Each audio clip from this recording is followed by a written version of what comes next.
संध्या वंदन।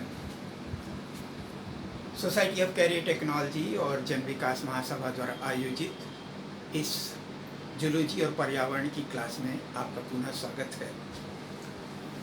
22 अप्रैल पृथ्वी दिवस मनाया जाता है सारी दुनिया में। उसके बाद 5 जून को विश्व पर्यावरण दिवस मनाया जाता है। 1987 में 16 सितंबर को मॉन्ट्रियल में एक समझौता हुआ था, मॉन्ट्रियल प्रोटोकॉल, जिसमें दुनिया के कई देशों ने मिल करके एक ट्रीटी पर साइन किया था। और इसी की स्मृति में 16 सितंबर को ओजोन लेयर डिप्लीशन डे के रूप में मनाया जाता है। आप सोच लेंगे ये ओजोन लेयर डिप्लीशन का क्या मतलब है। जो हमारी धरती माता है और इसे सूरज नाना से ऊर्जा मिलती है, और ये इस ऊर्जा में रोशनी भी है, गर्मी भी है, अल्ट्रावायलेट रेज भी है।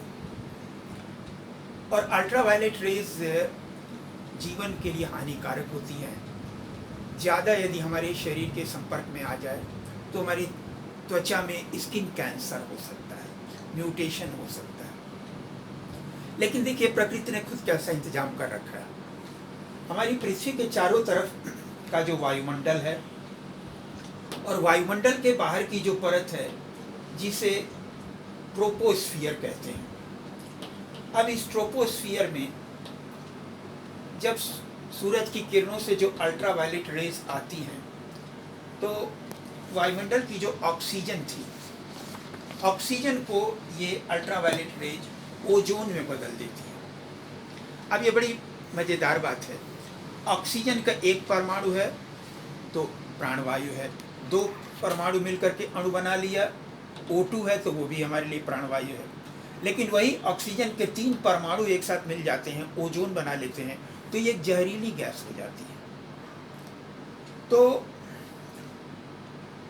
एक तरफ तो ये अल्ट्रावायलेट रेज इस वायुमंडल की परत में जो ऑक्सीजन होता है उसको ओजोन परत में बदल देते हैं, और ये ओजोन परत खुद ही एक छाते की तरह से काम करता है। ये फिर सूरज से आने वाली हानिकारक अल्ट्रावायलेट रेज को रोक लेता है, पृथ्वी की सतह पर आने नहीं देता। लेकिन सभ्यता के विकास के साथ कुछ ऐसे रसायन इस्तेमाल होने लगे थे। कुछ साल पहले तक फ्रिज और एयर कंडीशनर में क्लोरोफ्लोरोकार्बन इस्तेमाल होता था। फ्रिज में, एयर कंडीशनर में जितने भी स्प्रे होते हैं, पेंट जो स्प्रे किया जाता है, डीओ जो है और परफ्यूम है, इन सब में हानिकारक क्लोरोफ्लोरोकार्बन इस्तेमाल होता था।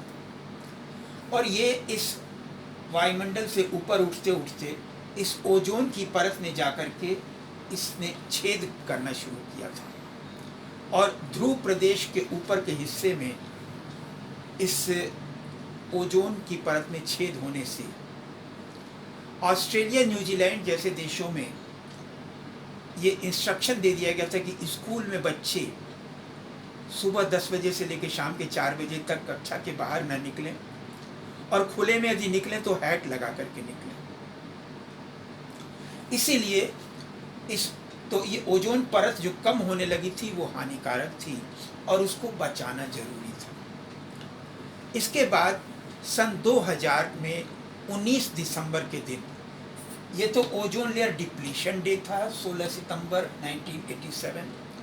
सन 2000 के 19 दिसंबर में यूनाइटेड नेशंस की नेशनल असेंबली ने एक प्रस्ताव पारित किया, और सारी दुनिया में 19 दिसंबर को अब international day for ozone conservation के रूप में मनाया जाता है। तो इस तरह से दिवस तो कई मनाए जा रहे हैं, लेकिन मुझे याद आ जाती है ओशो की एक कहानी। 2 व्यापारी थे, और वो एक दिन तय किए कि हम नाव से चलें, समुद्र में सुदूर दूसरे द्वीपों में जा कर के वहाँ कुछ व्यापार करेंगे। सोचे कि रात में ही चलेंगे तो जल्दी पहुंच जाएंगे। रात में वो नाव में बैठ गए और दोनों ने नाव का चप्पू चलाना शुरू कर दिया। पूरी रात वो चप्पू चलाते रहे। सोचे कि अब तो हम लोग करीब करीब जो उस द्वीप पे जहाँ जाना था पहुँच ही गए होंगे, पहुँचने वाले होंगे। लेकिन जब सवेरा हुआ तो उन्होंने देखा, उन्होंने नाव का जो लंगर था उस बगल में किनारे की जो मिट्टी में से नाव का लंगर निकाला ही नहीं था और वो वहीं के वहीं थे। और यही मानवता के साथ हो रहा है। हम लोग पर्यावरण संरक्षण के मामले में यही कर रहे हैं।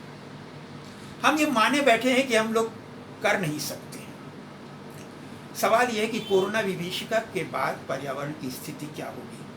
कोरोना विभीषिका ने कुछ अच्छी बातें भी हमें सिखा दी हैं, अब तो उसे मान लें।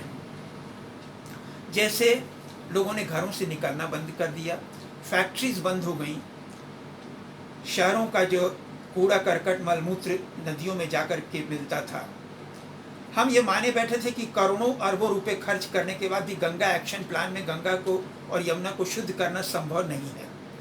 लेकिन आपने देखा कि जरा सी फैक्ट्रीज बंद करने में और लोगों का थोड़ी सी स्वच्छता के प्रति जागरूक होने से ऐसा हुआ कि गंगा यमुना अपने आप निर्मल होने लगी। हमारा आसमान ज़्यादा नीला दिखाई देने लगा।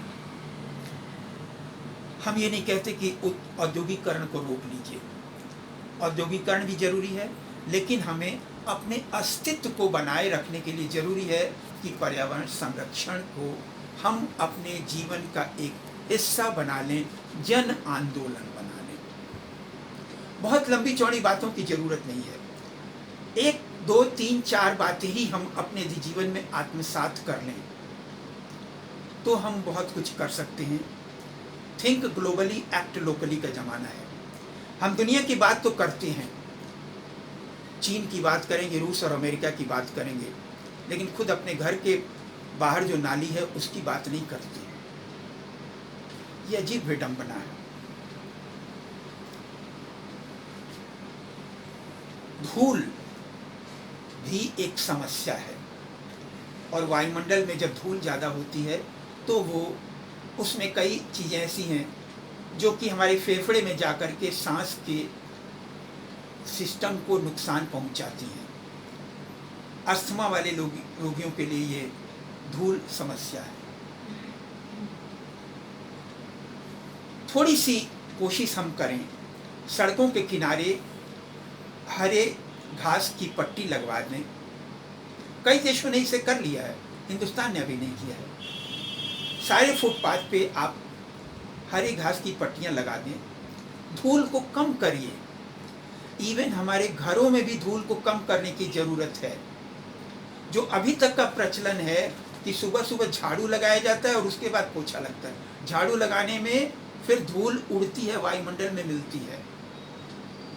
हमें इस पर भी रोक लगाना पड़ेगा। क्या ऐसा हम नहीं कर सकते हैं कि आधा कप पानी का पहले छींटा डाल दें और उसके बाद झाड़ू लगाएं, जिससे कि वो धूल उड़े नहीं, हमारे वायु सांस को नली को नुकसान नहीं पहुंचाएगी। सड़कों पे, दुनिया के कई देशों में सड़कों पे धूल की सफाई वैक्यूम क्लीनर से होती है। अब हिंदुस्तान में भी कुछ जगहों पे शुरू हो गया है, लेकिन हमें एक कोशिश ये करनी पड़ेगी, अधिक से अधिक हरे पौधों की पट्टियां लगवाएं, घास के मैदान लगाएं। खुली मिट्टी नहीं रहेगी, धूल नहीं रहेगी। एक तो घास के मैदान रहेंगे तो गाय और बकरी को भी चारा मिलेगा और दूसरी तरफ सांस से होने वाली परेशानियां भी कम होंगी। एक अजीब सी बात यह है, आज के 50 साल पहले हमारे दादा नाना के समय में प्लास्टिक और पॉलीथीन नहीं था, लेकिन फिर भी जीवन चल रहा था। और इस बीच में हमने ये मान लिया है कि हम पॉलीथीन को के बिना नहीं जी सकते हैं, जबकि ये पर्यावरण को बहुत नुकसान पहुंचाता है। अजीब सी बात है, जब भी कोई ज़रूरत नहीं है फिर भी हम यदि बनियाइन खरीदने जाते हैं दुकान पे तो बनियान भी पॉलीथीन के अंदर पैक करके मिलता है, जिसकी कोई आवश्यकता नहीं है। इवन मैगजीन की दुकान पर मैंने देखा, प्रतियोगिता दर्पण लेने जाता हूँ और वो महिलाओं वाली जो कई पत्रिकाएं हैं वो सब पॉलीथीन में पैक करके दी जाती है। घर आने पर हालांकि उस पॉलीथीन को निकालने को तुरंत फेंक दिया जाता है, कूड़े बढ़ाता है वो, जिसकी कोई आवश्यकता नहीं है। और अभी कुछ साल पहले तक हमारे घर में जो डेयरी से दूध आता था, अमूल और पराग वाला, बोतल में आता था, कांच की बोतल में। पता नहीं क्यों हमने उस फैशन को छोड़ दिया, अब दूध थैली में आता है, प्लास्टिक की थैली में, पन्नी में। कोई ज़रूरत नहीं है इसकी। इसे तय करिए कि इसे हमें हटाना है, पॉलीथीन की थैली बंद करना है। एक दिन शाम को यदि किसी भी जिले के डीएम और कमिश्नर तय कर लेते हैं, पोल्यूशन कंट्रोल बोर्ड तय कर लेता है कि कल सुबह से जो इस शहर में, इस जिले में पॉलीथीन की थैली का प्रयोग नहीं होगा, तो नहीं होता है। नैनीताल में भी बंद हो जाता है, हरिद्वार में भी बंद हो जाता है, तो पिथौरागढ़ में भी बंद हो जाता है। लेकिन और शहरों में उसके जो व्यापारी हैं उनका नुकसान ना हो जाए, क्योंकि उनसे हमें धनराशि मिलती है, हम उसे नहीं दूर कर पाते हैं। एक और बात, मैं हाथ जोड़ करके जनता से प्रार्थना करना चाहूँगा। इतनी दुर्दशा तो हमारी हो चुकी है, फिर भी हमने कसम खा रखी है कि हम नहीं सुधरेंगे। मुझे किसी के व्यक्तिगत जीवन से कोई हस्तक्षेप करने का इंटरेस्ट नहीं है। जितने भी नशे की चीजें हैं, बीड़ी, सिगरेट, शराब और कई अन्य नशे युवा पीढ़ी को नुकसान पहुंचाते हैं, जवान लोगों को नुकसान पहुंचाते हैं। अभी हमारे घर के पीछे 10 दिन पहले 30 साल के व्यक्ति को कोरोना हुआ, और उसे कोरोना के साथ साथ लेकिन उसे सिगरेट पीने की और शराब पीने की आदत थी। वो कोरोना से अपने आप को बचा नहीं पाया, मर गया। 1.5 साल की बच्ची है उसकी। क्या है ये? और हम पिएंगे सिगरेट, बीड़ी, पिएंगे शराब। चलिए, हम आपसे एक प्रार्थना करते हैं, आप सिर्फ एक संकल्प ले लें आज 16 सितंबर को। हर महीने आप जितनी बीड़ी, सिगरेट, शराब पीते हैं, तंबाकू का सेवन करते हैं, उसमें सिर्फ 4% कम कर लें। यानी 100 रुपये की शराब पीते हैं तो आप 96 रुपये की शराब पीजिए, 4 रुपये कम कर दीजिए हर महीने। साल भर में क्या होगा? 12 चौक 48, यानी 48% कम हो जाएगा। अगले साल इसको और 48% कम कर दीजिए, 24-25% पे ले आइए। आप जानते हैं इससे क्या होगा? कई ऐसे घर हैं गांव में और शहरों में भी, हमारे मोहल्ले में मैंने देखा है, कई लोग हैं जो दारू पी करके घर पे अपने बीवी बच्चों के साथ गाली गलौज करते हैं, मारपीट करते हैं। घर में चूल्हा जले चाहे ना जले, लेकिन शाम को उनको दारू की भट्टी पे जाकर के दारू पीना है। चलिए, आप पीजिए, लेकिन मेरी इतनी बात तो मान लीजिए, हर महीने एक बात तय कर लीजिए कि 4-5% बस कम कर दीजिए। 100 रुपये का 95% कर लीजिए। एक साल में उसको आधे पे ले आइए, अगले साल में उसको 1/4 पे ले आइए, तो कई घरों पे चूल्हे जलने लगेंगे। तो आइए हम इस 16 सितंबर के दिन ये 2-3 संकल्प ले लें और इसे अपने जीवन में उतारने की कोशिश करें। पॉलीथीन को दूर करना है, हमें धूल को दूर करना है और नशे की चीज़ों को दूर करना है। शुभकामना के साथ आप सभी इन चीज़ों को छोड़ने में एक आंदोलन बना सकें, एक आंदोलन का हिस्सा बन सकें, तो जीवेम शरद शतम। आप सभी और हम भी 100 साल जिए। धन्यवाद।